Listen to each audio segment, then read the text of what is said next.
Boa noite a todos.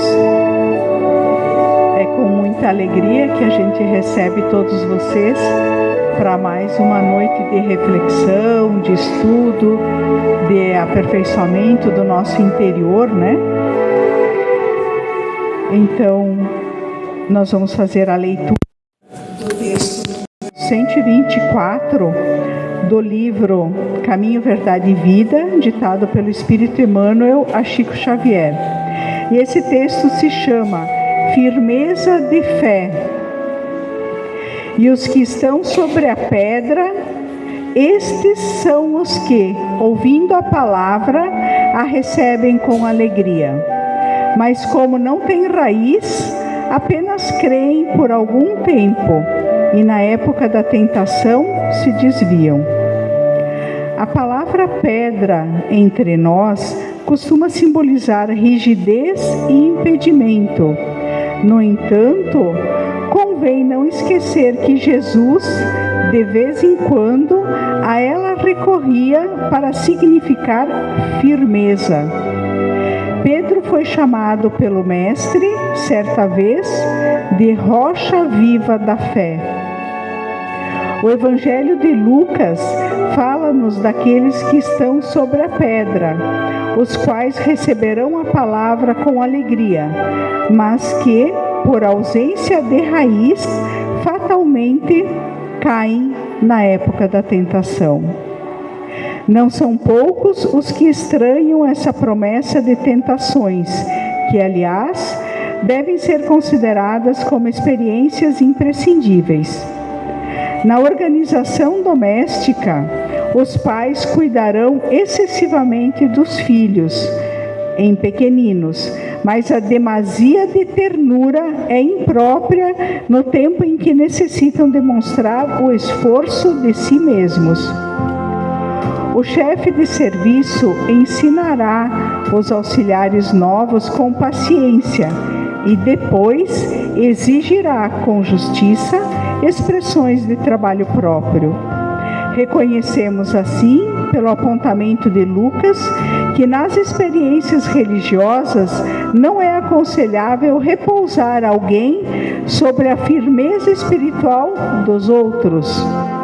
Enquanto o imprevidente descansa em bases estranhas, provavelmente está tranquilo, mas se não possui raízes de segurança em si mesmo, desviar-se-á nas épocas difíceis, com a finalidade de procurar alicerces alheios.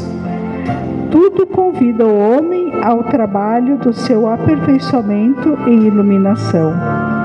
Respeitemos a firmeza de fé onde ela existir, mas não olvidemos a edificação da nossa, para a vitória estável, para a nossa vitória estável. Então, nesse momento, a gente convida a todos que fechemos os nossos olhos,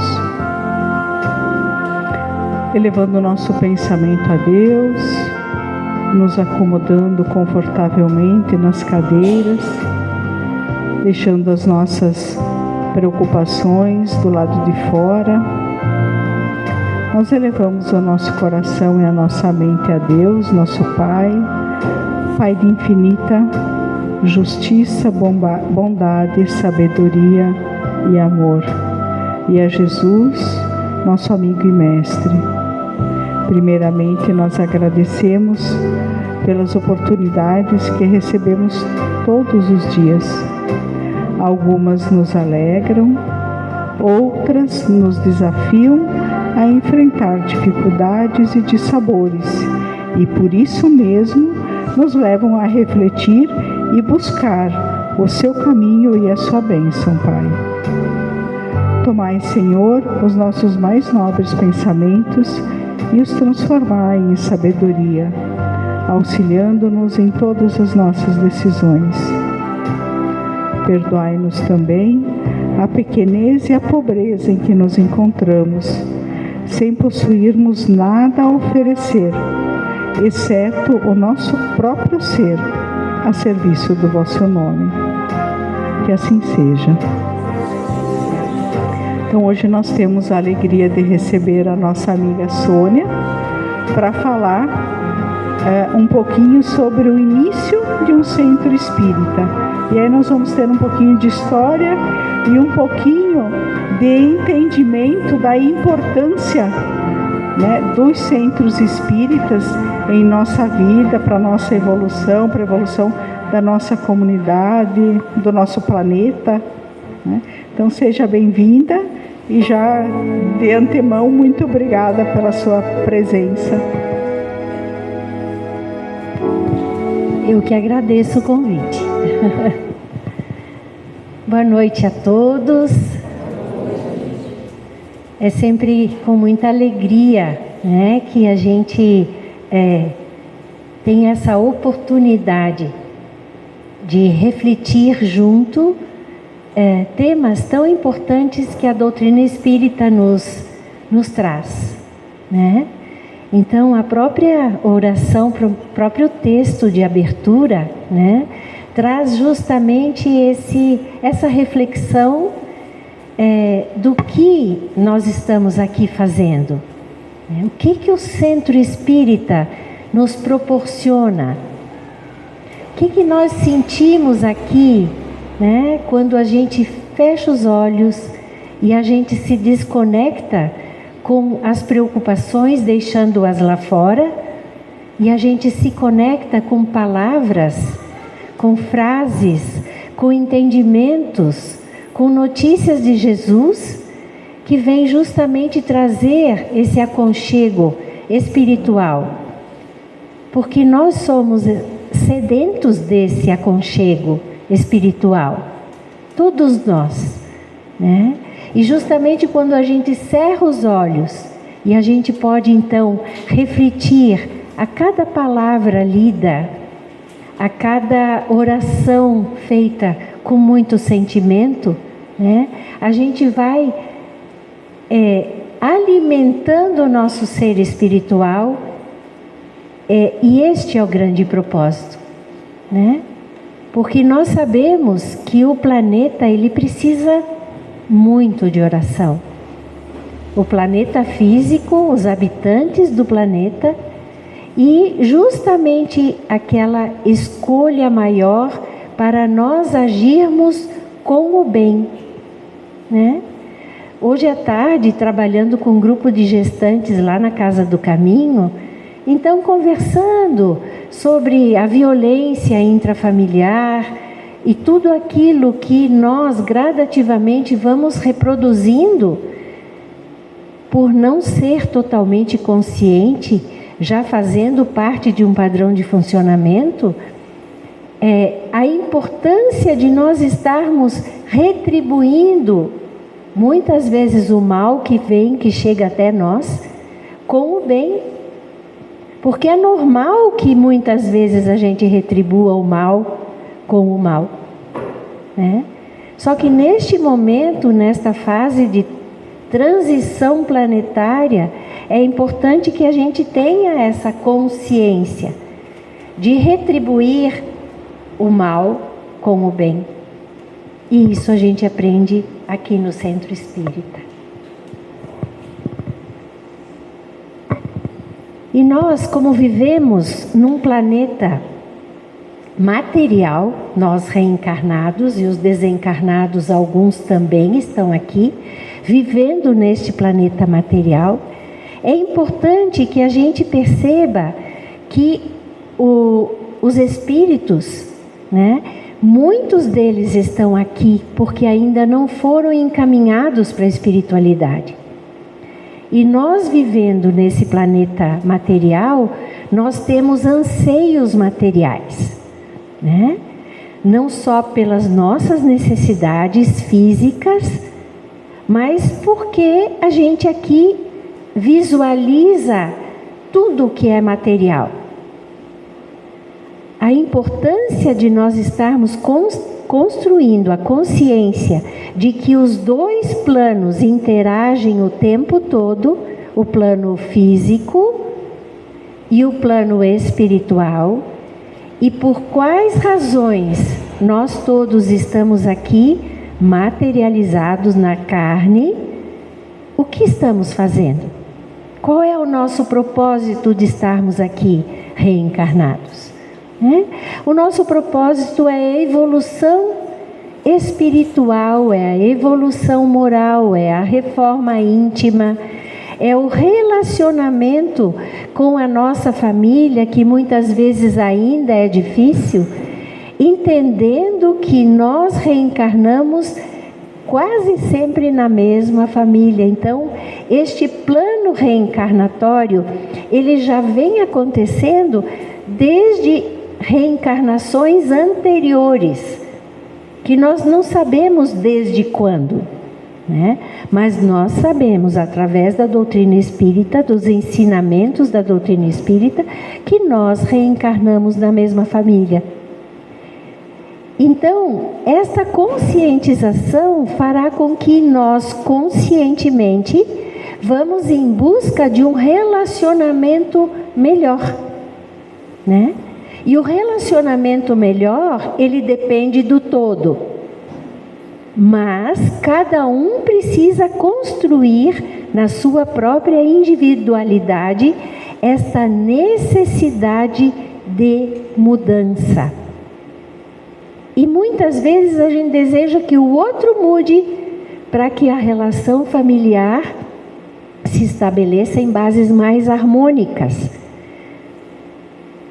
Mas nem sempre isso é possível, porque o outro é o outro. Mesmo que ele esteja equivocado, fazendo coisas equivocadas, nós precisamos olhar para nós e entender que a mudança, ela pode partir daquele que está com a consciência apurada, né?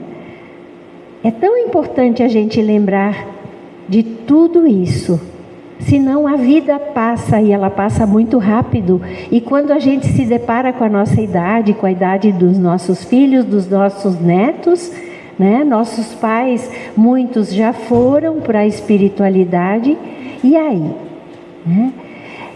E aí vem a nossa Virgem Maria, a nossa Maria, Mãe de Jesus, segurando Jesus no colo, para nos lembrar a grande missão que ela teve, junto com alguns espíritos muito apurados, muito puros, que estiveram reunidos no sistema solar para se conhecer e para justamente objetivar a missão que esses espíritos tiveram para receber Jesus há mais de 2000 anos atrás, aqui no planeta como reencarnados.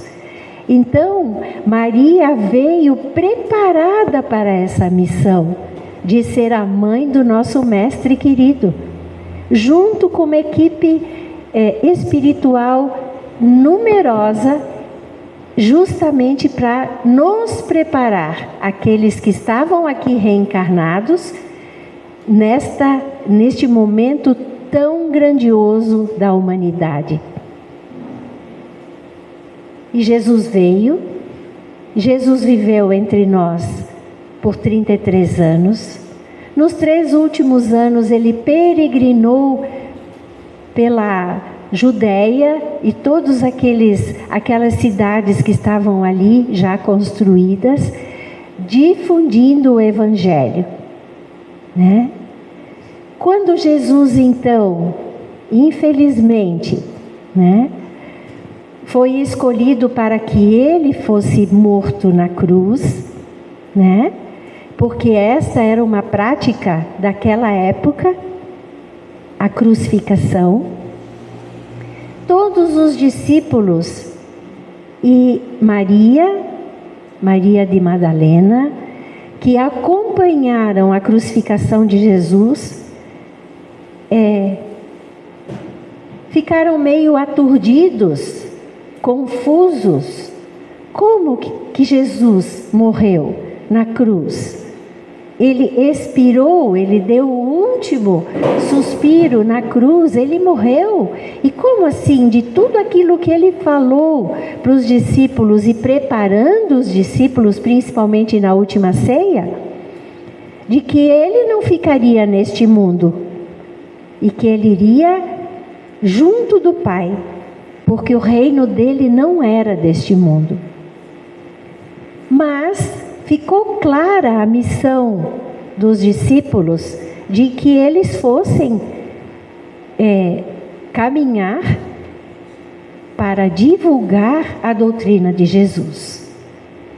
Maria, após a crucificação, ela foi para a casa de parentes que a receberam com muito carinho, para ela poder se reestruturar diante dessa grande perda, né? Então ela foi acolhida por parentes na Batineia e lá ela ficou por um tempo.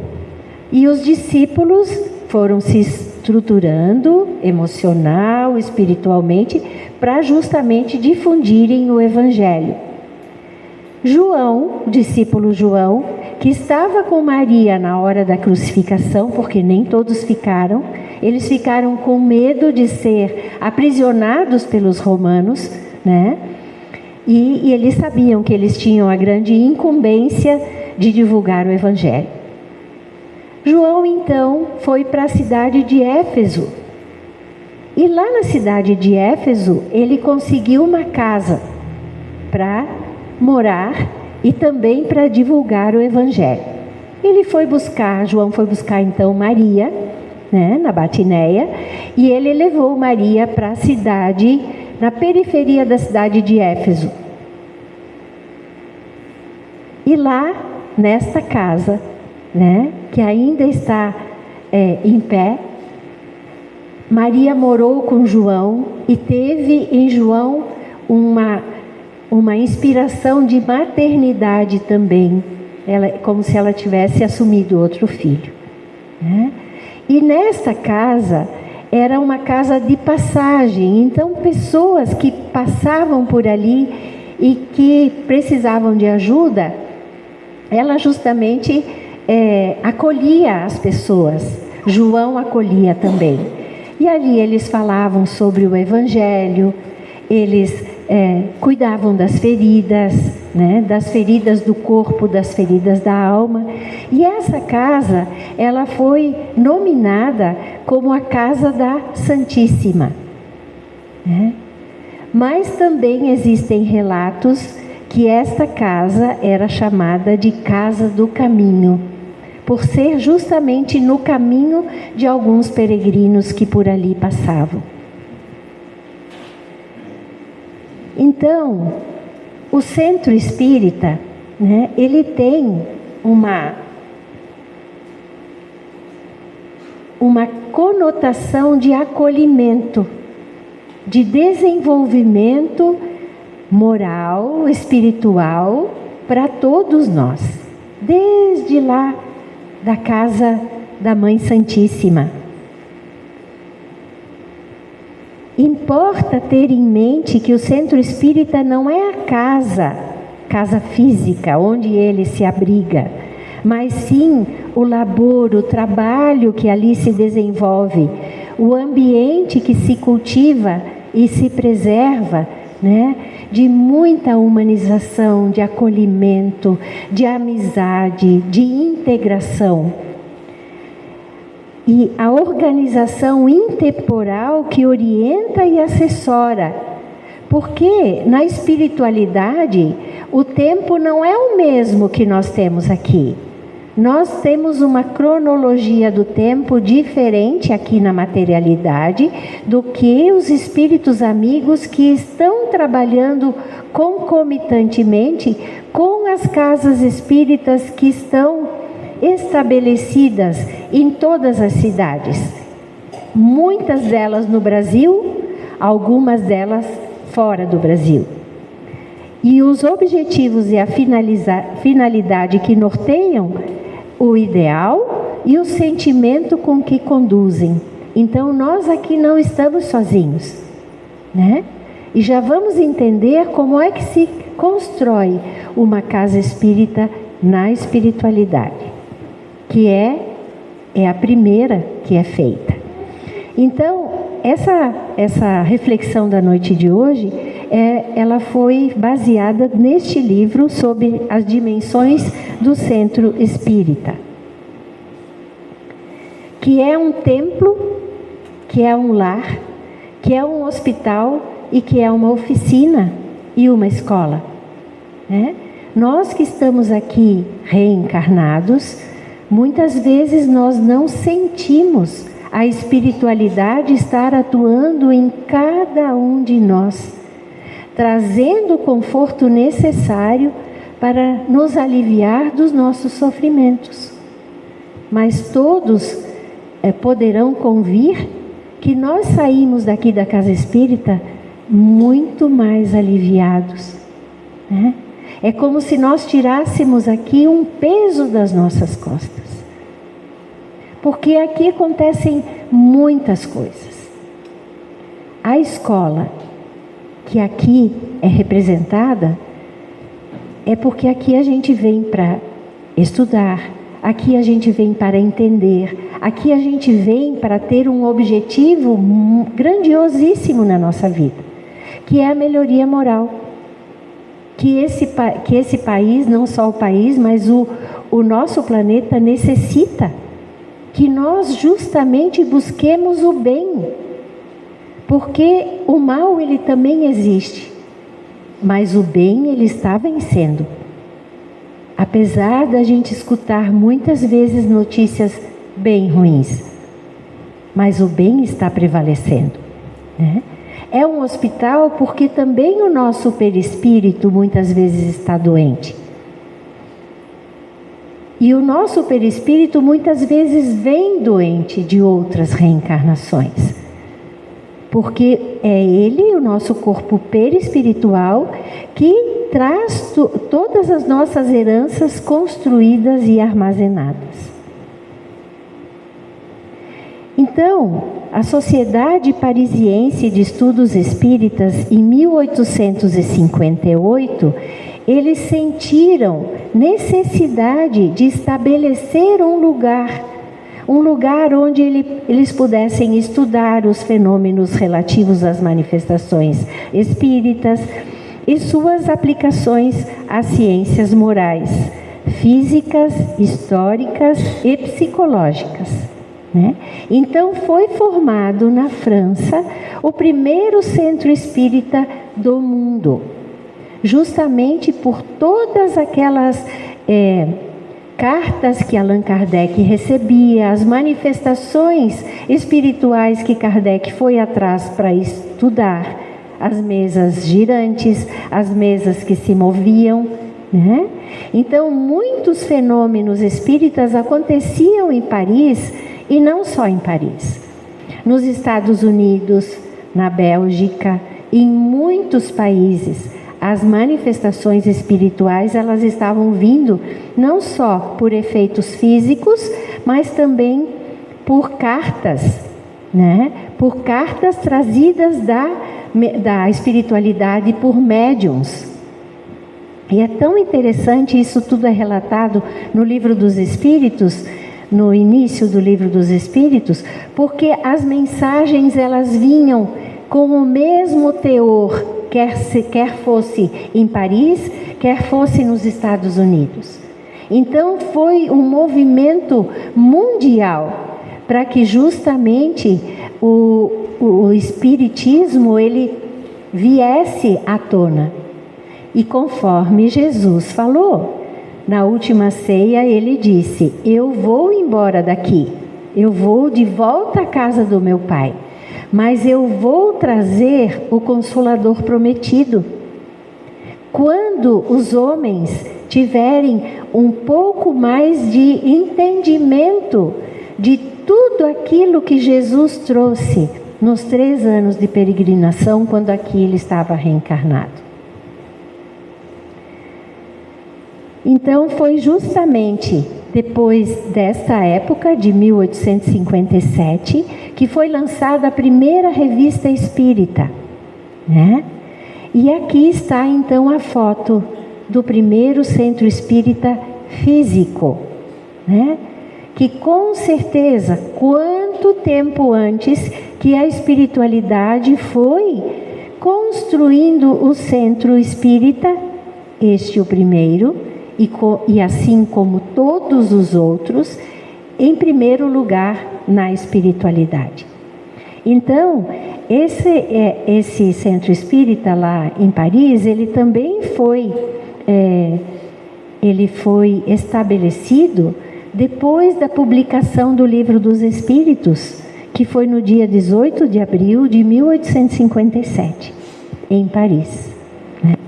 Então, são uma sequência de fatos que foram estudados por cientistas da época, né? E Allan Kardec, o professor Rivail, ele era um cientista, ele era um pedagogo renomado, e que para codificar a doutrina dos espíritos, ele usou um codinome, que é Allan Kardec. Então, o centro espírita é um complexo espiritual em que se elabora nos dois planos de vida, o físico e o extrafísico, a dos encarnados e dos espíritos desencarnados. Então, os planos iniciais para a fundação de um centro espírita ocorrem na espiritualidade, com antecedência de muitos anos, quando a equipe espiritual assume responsabilidade de orientar e assessorar as futuras atividades que ali são desenvolvidas. Isso é feito em sintonia com aqueles que irão reencarnar frente a tais programações. Quantos de nós estávamos juntos? E quando nós, na espiritualidade, escolhemos trabalhar num centro espírita, nós nem lembrávamos disso, né? Mas gradativamente o mundo vai encaminhando, a própria vida vai nos encaminhando, para que a gente deseje estudar mais, conhecer mais essa religião, né? Então, o centro espírita, ele é muito mais do que uma casa física que lhe serve de sede. Transcende as paredes, aos muros que circundam e ao teto que cobre, né? Isso aqui é o que a gente enxerga. Mas a gente sabe, para quem tem a vidência, aqui no plano, um pouco acima do nosso plano material, existe também uma sala, onde espíritos vêm para também assistir a doutrina, o estudo, a palestra, né? E as providências e cuidados da espiritualidade maior são imensas quanto ao planejamento e organização de uma instituição espírita. Isso é tão organizado, né? Este conglomerado de atuações para formar um centro espírita, que cada um que daqui vai para o plano espiritual, é feita toda a ficha kármica, né? Que a gente já leu em literaturas, que vem um livro imenso, né? Relatando todos os nossos atos, todos os nossos pensamentos, todas as nossas atitudes, né? Mas isso também está registrado na nossa consciência. E é essa consciência que vai conosco quando a gente desencarna. Então, através do estudo da nossa ficha kármica, é que os espíritos superiores vão justamente, vendo o nosso desejo em participar, já vão nos aglomerando em grupos, né? E nós não estamos aqui em Concórdia por acaso, quem não nasceu aqui, né? Existe todo um direcionamento, uma intenção de estarmos aqui, mesmo que a gente não tenha lembrança. Eu vou passar um pequeno vídeo, que é uma história de Eurípides Barçanufo, e depois eu comento sobre esse vídeo, tá?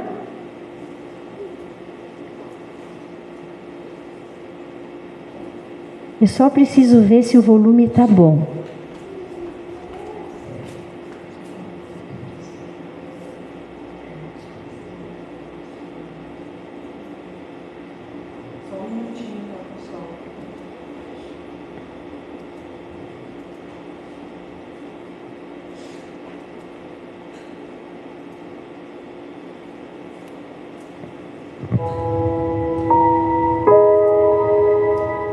Comissário Eurípides Bassanufo, o apóstolo da mediunidade,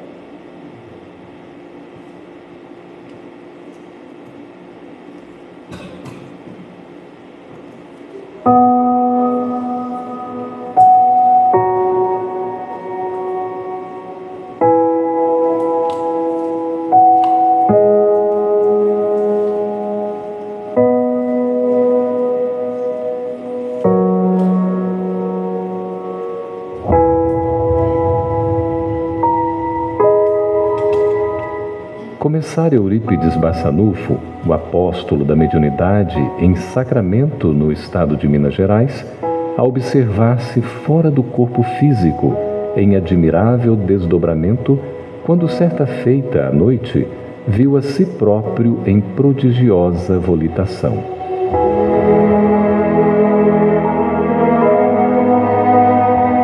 Embora inquieto, como que arrastado pela vontade de alguém num torvelinho de amor, subia sempre.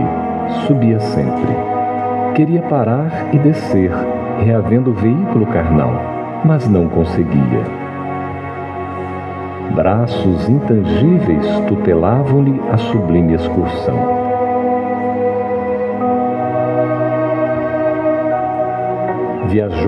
Viajou à maneira de pássaro teleguiado, até que se reconheceu em campina verdejante. Reparava na formosa paisagem, quando não longe avistou um homem que meditava, envolvido por doce luz. Como que magnetizado pelo desconhecido, aproximou-se. Houve, porém, um momento em que estacou trêmulo. Algo lhe dizia no íntimo para que não avançasse mais. E num deslumbramento de júbilo, reconheceu-se na presença do Cristo. Baixou a cabeça, esmagado pela honra imprevista, e ficou em silêncio, sentindo-se como intruso, incapaz de voltar ou seguir adiante. Recordou as lições do cristianismo, os templos do mundo, as homenagens prestadas ao Senhor na literatura e nas artes, e a mensagem dele a ecoar entre os homens no curso de quase 20 séculos. Ofuscado pela grandeza do momento, começou a chorar. Grossas lágrimas banhavam-lhe o rosto, quando adquiriu coragem e ergueu os olhos humilde. Viu, porém, que Jesus também chorava. Traspassado de súbito sofrimento por ver-lhe o pranto, desejou fazer algo que pudesse reconfortar o amigo sublime, afagar-lhe as mãos ou estirar-se à maneira de um cão leal aos seus pés. Recordou, no entanto, os tormentos do Cristo a se perpetuarem nas criaturas que até hoje na terra lhe atiram incompreensão e sarcasmo.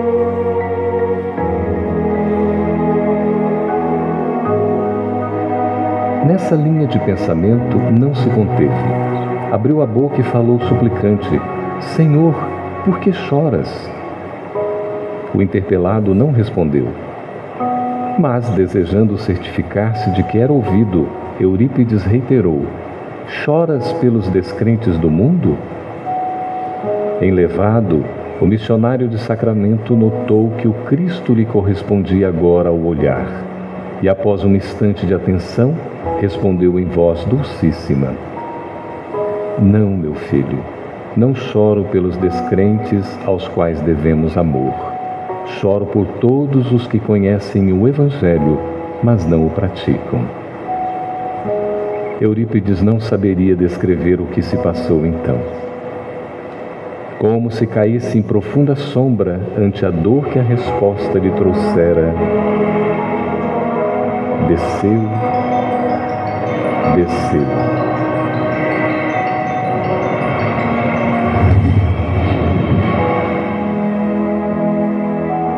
E acordou no corpo de carne.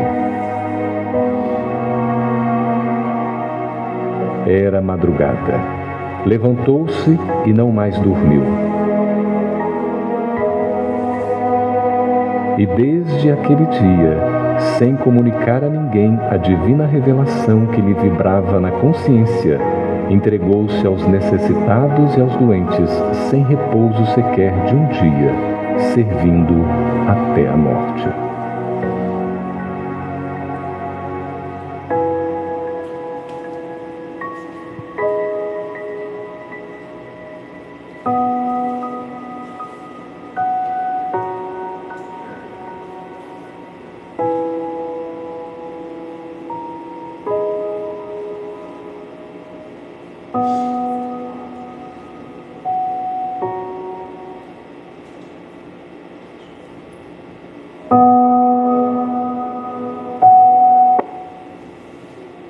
Ajuda de novo.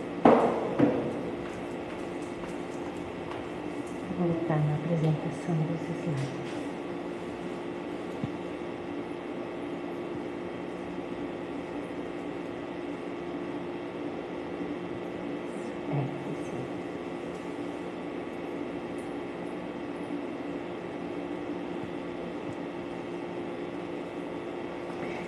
Então, o que acharam do filme? Belíssimo, né? Belíssimo. Ele teve a possibilidade de encontrar com Jesus. Nós sabemos que espíritos elevados têm esse grande momento, né? E quando Jesus disse que chora justamente por todos nós, que nós conhecemos o Evangelho e não o praticamos. Ora praticamos, ora escorregamos, né? E assim nós vamos indo. Esta viagem que o Eurípides Barçanufo fez, nós podemos inclusive falar também daqueles sonhos que muitas vezes nós temos com pessoas da nossa família e que já desencarnaram, né? E que a gente diz, nós sonhamos, né? E muitas vezes são encontros espirituais que acontecem. E é tão real que quando a gente acorda pela manhã, a gente mantém os sentimentos que foram apresentados por nós durante esse sonho.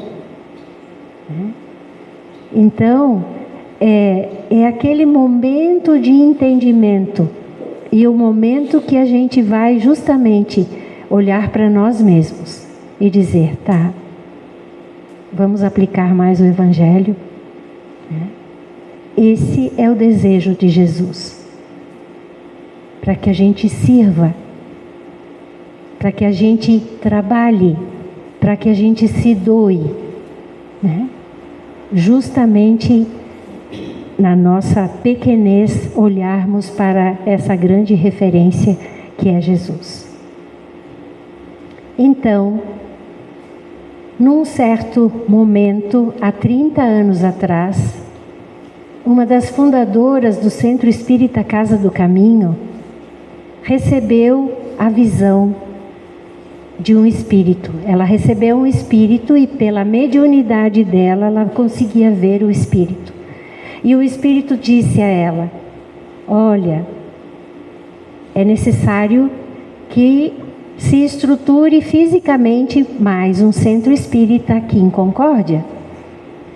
E já existia a Sociedade Espírita André Luiz, né?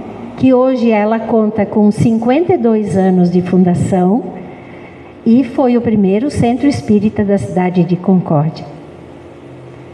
E essa fundadora que recebeu esse espírito, ela questionava, ela dizia: eu preciso conversar mais contigo para saber se realmente isso é coisa da minha cabeça ou realmente você em espírito está dizendo que é necessário que se funde mais uma casa espírita em Concórdia. E aí o espírito falou, o espírito deu muitos motivos para que essa casa espírita fosse fundada em Concórdia e para que ela tivesse a certeza que isso não era coisa da cabeça, ele materializou uma rosa nas mãos desta fundadora. E essa emoção de ter ali uma rosa materializada, ela levou essa emoção por muitos e muitos e muitos anos. Porque ali estava concretizando o pedido, a solicitação do espírito, do mentor, do Centro Espírita Casa do Caminho, para que esse centro fosse fundado. E foi tão interessante que quando a fundadora me contou de novo essa história, quando eu estava elaborando a palestra, eu fiquei muito comovida, né? E eu tinha escolhido na internet essas rosas na mão dessa pessoa, mas isso no Pinterest a gente encontra tudo aquilo que a gente deseja, né, para poder colocar nos slides. No dia seguinte, no meu local de trabalho, eu recebo da primeira paciente 3 rosas, daquela rosa pequenininha da Santa Terezinha, né? E eu falei: o que é isso? Eu trouxe para você, né? Então, eu fiquei muito emocionada, porque justamente estava acontecendo momento após momento as expressões da espiritualidade, né? E assim surgiu a Casa do Caminho, né? O Centro Espírita Casa do Caminho, que foi alugado, essa casinha singela, para ser o Centro Espírita, até que o Centro Espírita, então, foi construído fisicamente. E os trabalhos que lá acontecem, e acontecem aqui, acontecem na maior parte das casas espíritas, porque o Centro Espírita é uma escola de formação moral e espiritual. Existe a divulgação do Espiritismo e o atendimento a todos aqueles que buscam orientação e amparo. É um núcleo de estudo, de fraternidade, de oração e trabalho com bases no Evangelho de Jesus à luz da doutrina espírita. E o Centro Espírita, ele deve proporcionar aos frequentadores as vivências do Evangelho em seus trabalhos, estudos, orientações, assistência espiritual e social, né? Num clima de ordem, de respeito mútuo, de harmonia, de fraternidade e de trabalho, propiciando justamente o acolhimento da equipe de trabalhadores e de frequentadores.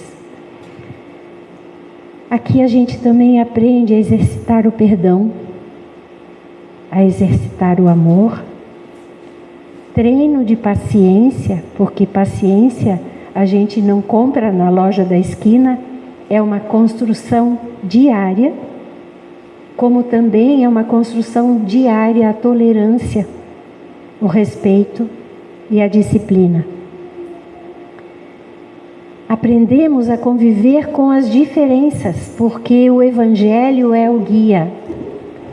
Então, nós, sentindo as diferenças daquilo que vemos no outro, que sentimos no outro, nós escolhemos um caminho para estar junto na casa espírita à luz do Evangelho, porque enquanto uns frequentam, outros trabalham, mas todos nós aprendemos.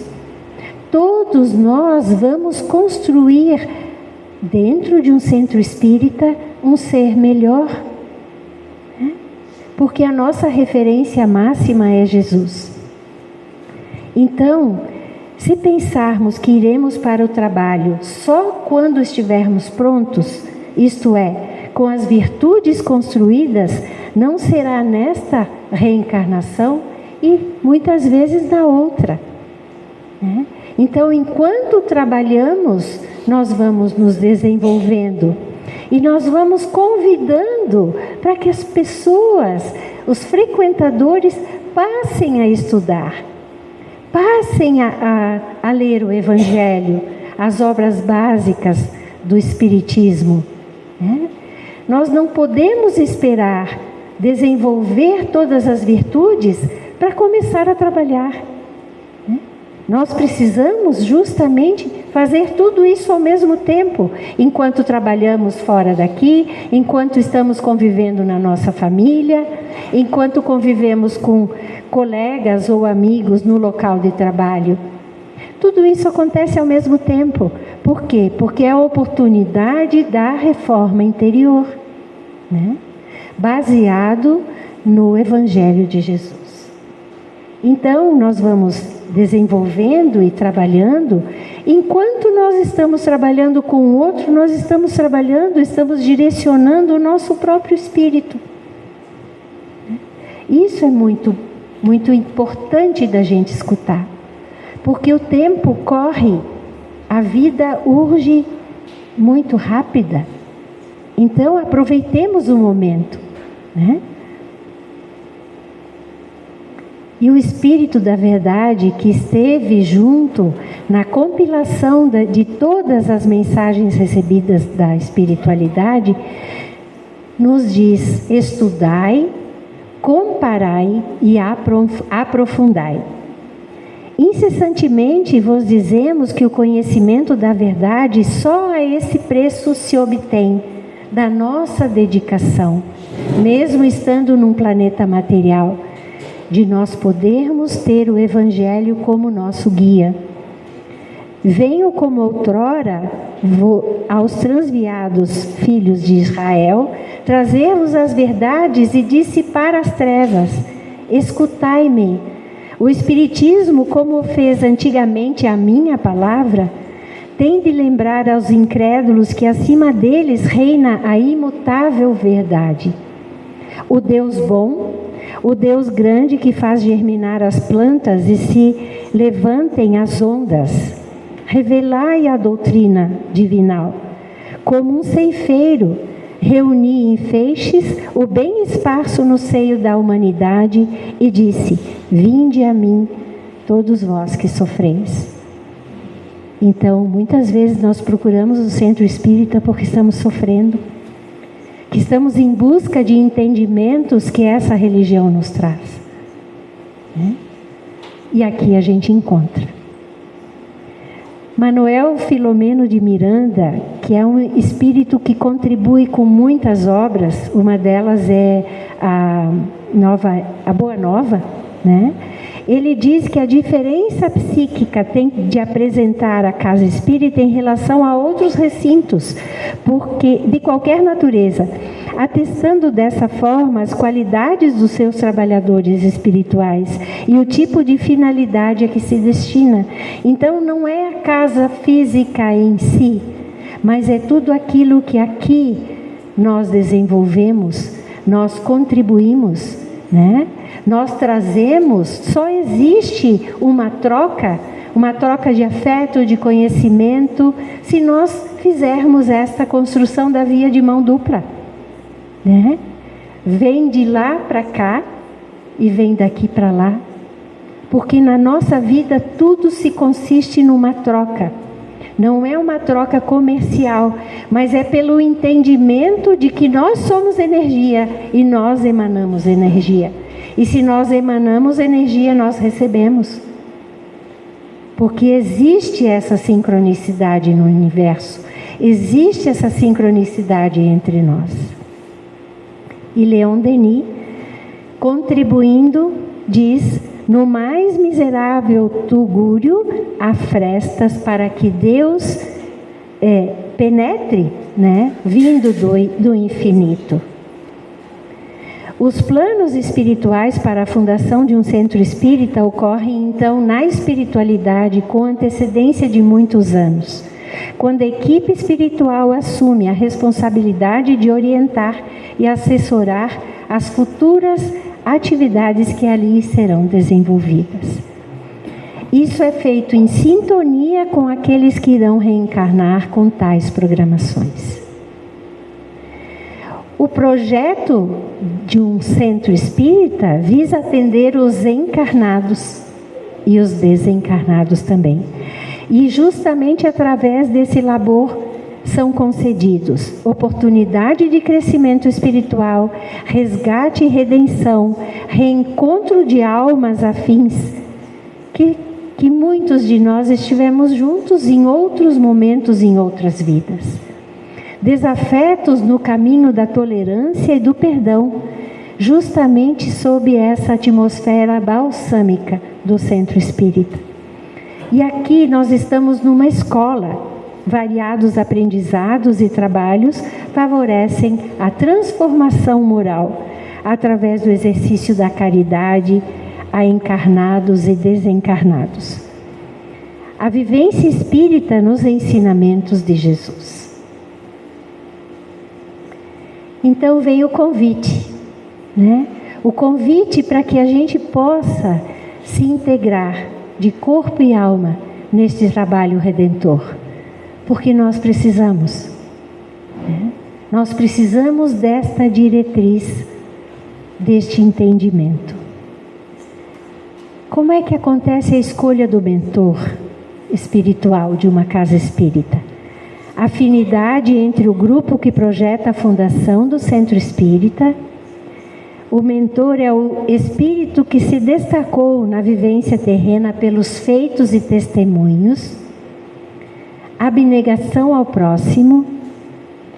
Ao retornar ao plano espiritual com uma folha exemplar de serviços dedicado à causa espírita ou a uma causa nobre, ao bem e ao amor. E além de homenagear o benfeitor espiritual com essa oportunidade de trabalho, expressa um compromisso já há muito tempo selado com a escolha do bem. E o que acontece numa reunião pública, como nós hoje à noite estamos aqui? Esse recinto, ele recebe da espiritualidade o cuidado compatível com a importância da tarefa aqui desenvolvida. Então, são instaladas defesas magnéticas, que muitos de nós não vemos, mas alguns que estão com a mediunidade aflorada e conseguem ver esses efeitos físicos. E que justamente essas defesas magnéticas, elas impedem a entrada de entidades desencarnadas que ainda estão num processo evolutivo como nós, né? E que têm ainda a escolha pelo mal, infelizmente. E aí se manifestam hostis e malfeitoras. E só entram aqui aqueles espíritos que têm a permissão, né? A permissão de vir, de aprender, de se tratar e de receber todos os benefícios que aqui no Centro Espírita nós recebemos. Então, para elucidar um pouquinho o que são esses recursos magnéticos de defesa, para quem assistiu o filme Nosso Lar, aqui está uma foto da cidade espiritual Nosso Lar, que fica acima da cidade do Rio de Janeiro. E este fluido de energia que a gente vê aqui, né? E em todo o entorno da cidade existem muralhas magnéticas, para que justamente dentro da cidade do Nosso Lar possa existir um trabalho fortalecido no bem, que muitos desencarnam e vão para esta cidade, que tem as suas características, né? O livro Nosso Lar elucida muito como essa cidade vive, essa cidade espiritual.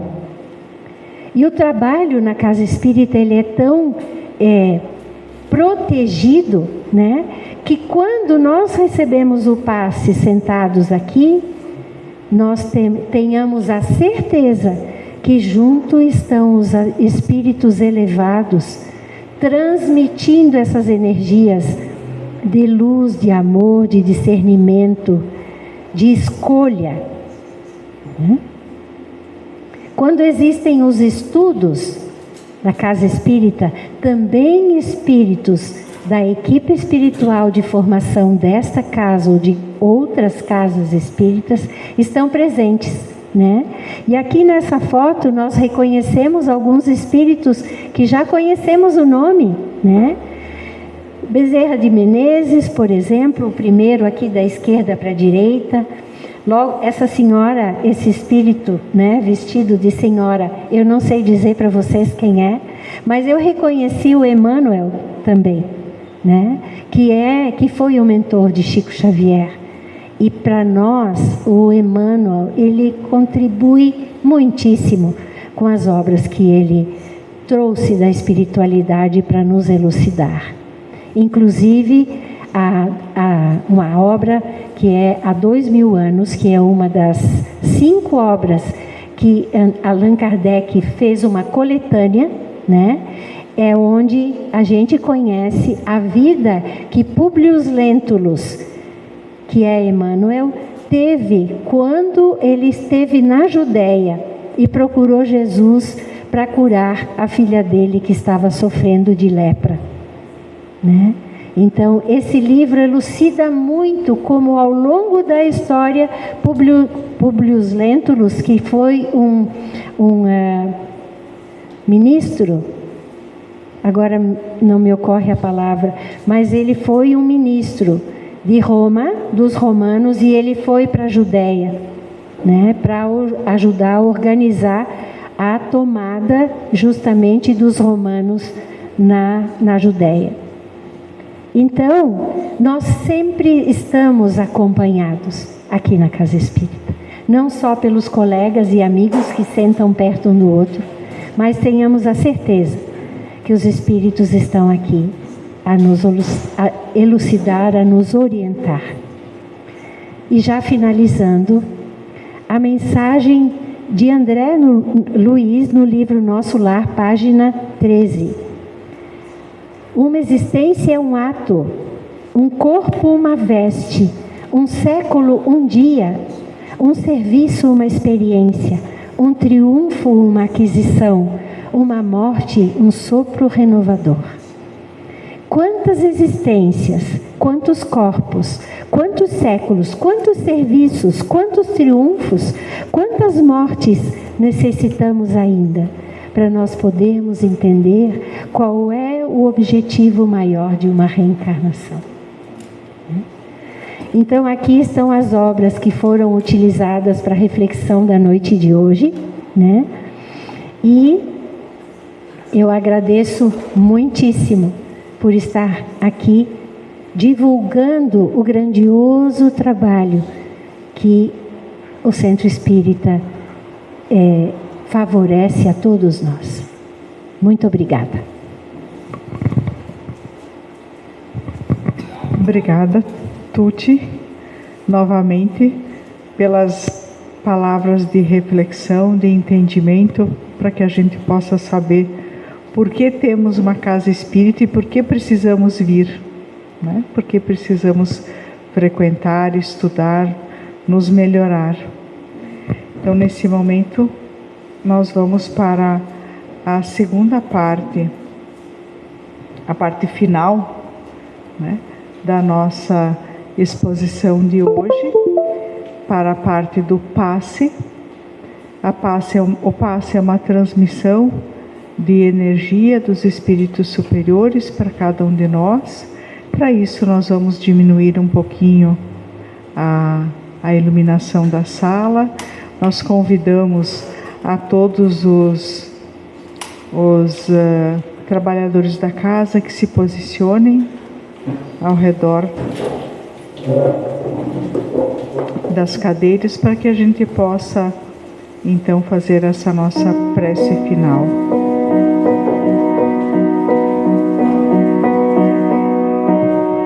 Senhor, ensina-nos a orar sem esquecer o trabalho, a dar sem olhar a quem, a servir sem perguntar até quando, a sofrer sem magoar seja quem for, a progredir sem perder a simplicidade, a semear o bem sem pensar nos resultados, a desculpar sem condições, a marchar para a frente sem contar os obstáculos, a ver sem malícia,